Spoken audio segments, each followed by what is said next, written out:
மாநில அந்தஸ்து பறிக்கப்பட்டதுக்கு அப்புறம் ஜம்மு காஷ்மீர்ல நடைபெற இருக்கக்கூடிய சட்டமன்ற தேர்தல் இந்தியாவின் கவனத்தை மட்டுமில்லாம உலக அளவில் கவனத்தை ஈர்த்திருக்கு.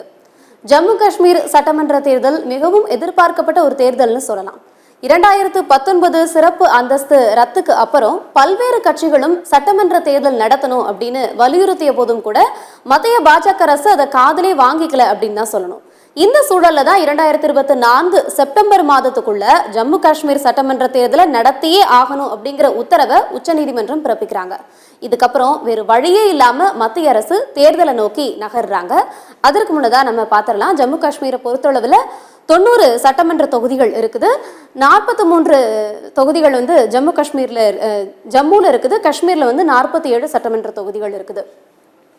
அடுத்ததான் பாத்தீங்கன்னா இதுல ஜம்மு காஷ்மீரை பொறுத்தளவுல 3 கட்ட தேர்தல் அறிவிக்கப்பட்டிருக்குது. இதுல குறிப்பா முதற்கட்ட தேர்தல் 24 தொகுதிகளையும், இரண்டாம் கட்ட தேர்தல் 26 தொகுதிகளையும், மூன்றாம் கட்ட தேர்தல் 40 தொகுதிகளையும் நடக்க இருக்குது. 90 தொகுதிகளை கொண்ட ஜம்மு காஷ்மீர்ல எந்தெந்த கட்சிகள்லாம் இருக்குது அப்படின்னு நம்ம பார்த்துடலாம். ஜம்மு காஷ்மீர் தேர்தல் களத்துல பாத்தீங்கன்னா காங்கிரஸ் ஃபரூக் அப்துல்லாவுடைய தேசிய மாநாட்டு கட்சி களத்தில் இருக்காங்க. முக்கியமாக பார்த்தீங்கன்னா எல்லா கட்சிகள்லையும் எல்லா மாநிலங்கள்லையுமே பாஜக காங்கிரஸ் அப்படிங்கிறது பிரதான கட்சிகளாக இருக்குது. அந்த வகையில் ஜம்மு காஷ்மீர் தேர்தலை பொறுத்தளவுலையும் காங்கிரஸ் பாஜக பிரதான கட்சிகளாக இருக்காங்க. இதில் குறிப்பாக பார்த்தீங்கன்னா காங்கிரஸும் ஃபரூக் அப்துல்லாவுடைய தேசிய மாநாட்டு கட்சி என்ன பண்ணுறாங்க அப்படின்னா கூட்டணி கட்சியா காஷ்மீர்ல களமிறங்குறாங்க. மெஹபூபா முப்தியோட மக்கள் ஜனநாயக கட்சி தனித்து களம் காண்கிறாங்க. இதுக்கப்புறம் பாஜக, அதே போல ஷேக் அப்துல் ரஷீதுடைய அவாமி இட்டிஹாட்டி கட்சி.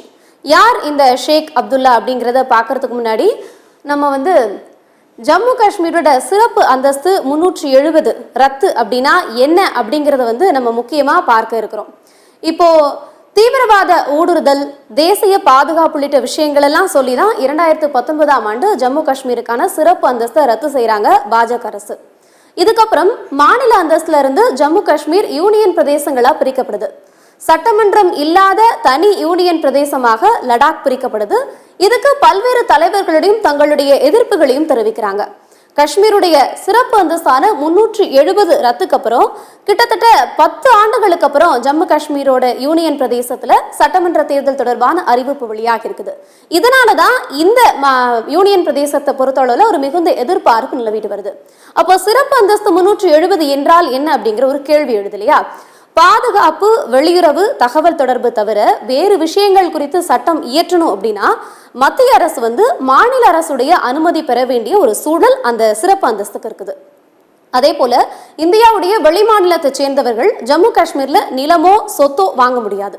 இந்த சட்டத்தின் மூலமா பொருளாதார அவசர நிலையை அறிவிக்க குடியரசுத் தலைவருக்கு அதிகாரம் கிடையாது. ஒருவேளை மற்ற நாடுகளோட போர் ஏற்பட்டால் மட்டுமே இந்த அவசர நிலையை அமல்படுத்த முடியும். மற்றபடி ஜம்மு காஷ்மீர் அரசு பரிந்துரை செய்தால் மட்டும்தான் அதை அமல்படுத்த முடியும் அப்படிங்கிறது தான் விதி. அடுத்ததான் பாத்தீங்கன்னா காங்கிரஸ் உடைய வாக்குறுதி என்ன அப்படின்னு பார்க்கணும்.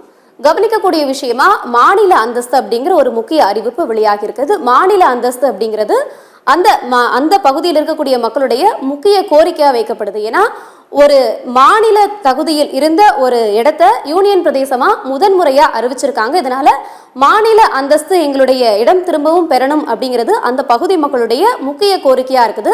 அதனால முதல் வாக்குறுதியா அதை கொடுத்திருக்காங்க. அடுத்ததா பெண் குடும்ப தலைவிகளுக்கு மாதந்தோறும் 3000 ரூபாய் வழங்கப்படும்.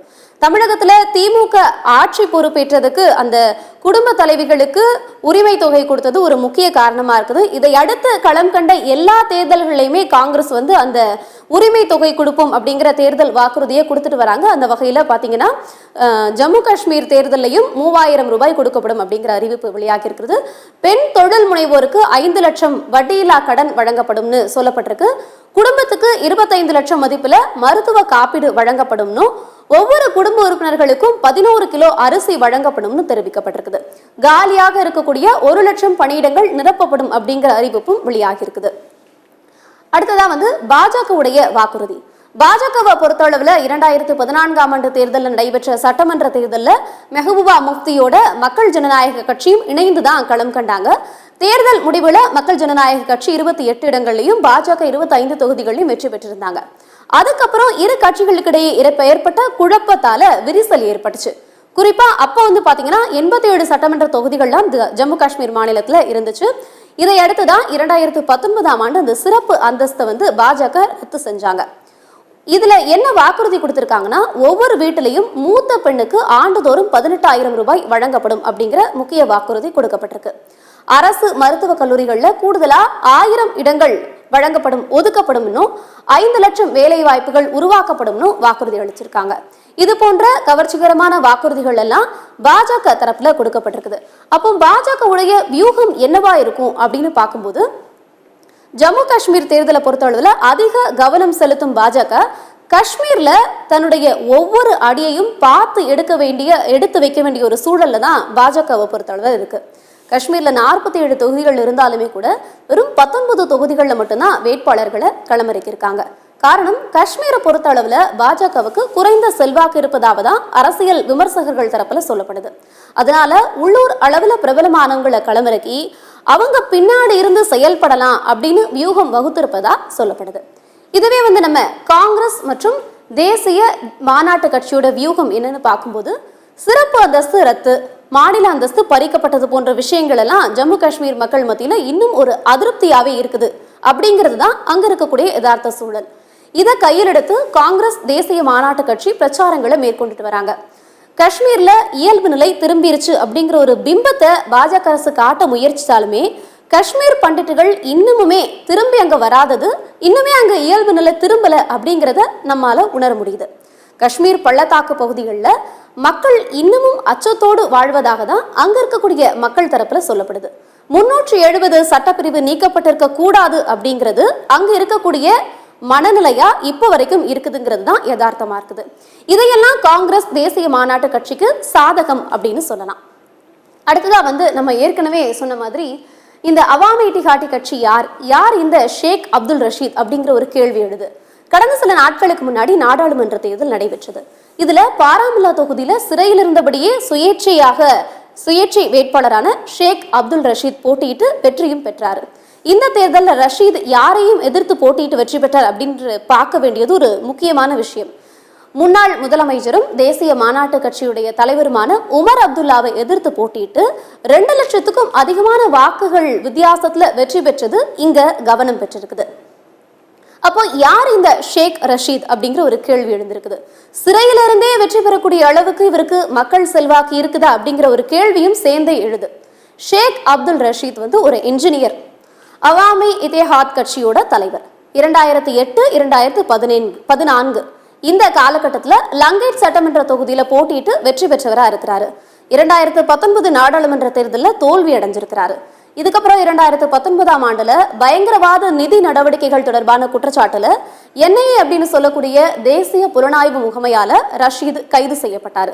இதுக்கப்புறம் அவர் டெல்லி திகார் சிறையில அடைக்கப்பட்டாரு. இந்த சூழல்ல தான் நாடாளுமன்ற தேர்தலில் ரஷீத் சிறையில் இருந்தபடியே களம் கண்டு வெற்றியும் பெற்றாரு அப்படிங்கிறது குறிப்பிடத்தக்க விஷயம். அவருக்கான தேர்தல் பிரச்சார பணிகள் எல்லாம் அவருடைய மகன்களான அஃப்ரார் ரஷீத், அஸ்ரார் ரஷீத் இவங்கெல்லாம் வந்து களத்துல இருந்து பார்த்துக்கிட்டாங்க. இதை எடுத்துதான் அவர் தேர்தலில் வெற்றி பெற்றாரு. சிறையிலிருந்தே தேர்தலில் களம் கண்ட ஷேக் அப்துல் MP-யாக பதவியேற்க கடந்த ஜூலை 5ஆம் தேதி 2 மணி நேரம் மட்டும் கஸ்டடி பரோல் கொடுத்து நீதிமன்றம் உத்தரவிட்டாங்க. அந்த குறிப்பிட்ட 2 மணி நேரம் வெளியே போயிட்டு வரதுக்கும் அவருக்கு பல்வேறு விதிமுறைகளும் விதிக்கப்பட்டிருந்துச்சு. ஒருவேளை ஷேக் ரஷீத் குற்றவாளி அப்படின்னு தீர்ப்பு வந்துச்சு அப்படின்னா அந்த MP பதவியும் பறிக்கப்படும். குறிப்பாக 2 ஆண்டுகள் சிறை தண்டனைன்னு விதிச்சா அந்த MP பதவி பறிக்கப்படும் அப்படிங்கிற விஷயம் நமக்கு தெரியும். இந்த சூழல்ல ஜம்மு காஷ்மீர் தேர்தல் பிரச்சாரங்களில் ஈடுபடுவதற்காக ஷேக் ரஷீதுக்கு வந்து ஜாமீன் கொடுக்கப்பட்டிருக்குது. இது வந்து எதிர்கட்சிகள் தரப்புல பல்வேறு குற்றச்சாட்டுகளை எழுப்பியிருக்குது.